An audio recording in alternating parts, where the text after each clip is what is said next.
396, जगह चरखी दादरी, हरियाणा।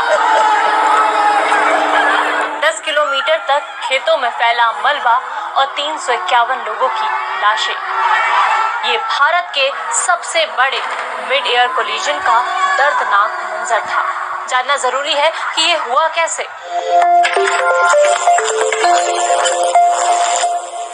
शाम 6 बजे आसमान में एक तेज धमाका हुआ, इतना कि लोग भूकंप समझकर डरकर घर से बाहर भागे। लेकिन बाहर का मंजर दर्दनाक था। आसमान में 2 प्लेन टकराए थे, जिसका असर जमीन पर देखने को मिला। लाशें इतनी कि दादरी का सरकारी अस्पताल परिसर छोटा पड़ गया। घटना में 8 देशों के 351 लोग मारे गए। कई लाशों की तो पहचान तक नहीं हो सकी। लाशों को दफनाना है या जलाना, इस पर हिंदू और मुस्लिम संगठन में बहस भी हुई। आखिरकार जितनी लाशों की बतौर मुसलमान और हिंदू पहचान नहीं हो सकी, उनके अनुपात के हिसाब से लाशों का बंटवारा किया गया। लेकिन ये सब हुआ कैसे? कजाकिस्तान का पैसेंजर प्लेन IL-76 15,000 फीट की ऊंचाई पर दिल्ली का रुख करता है।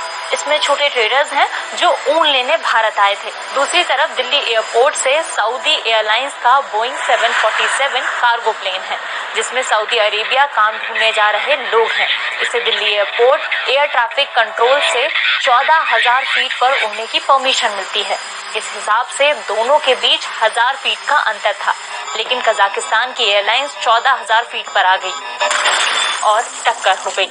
वजह इंग्लिश में दिए गए इंस्ट्रक्शंस, जो कजाकिस्तान के पायलट समझ ही नहीं पाए थे, क्योंकि उनकी इंग्लिश कमजोर थी।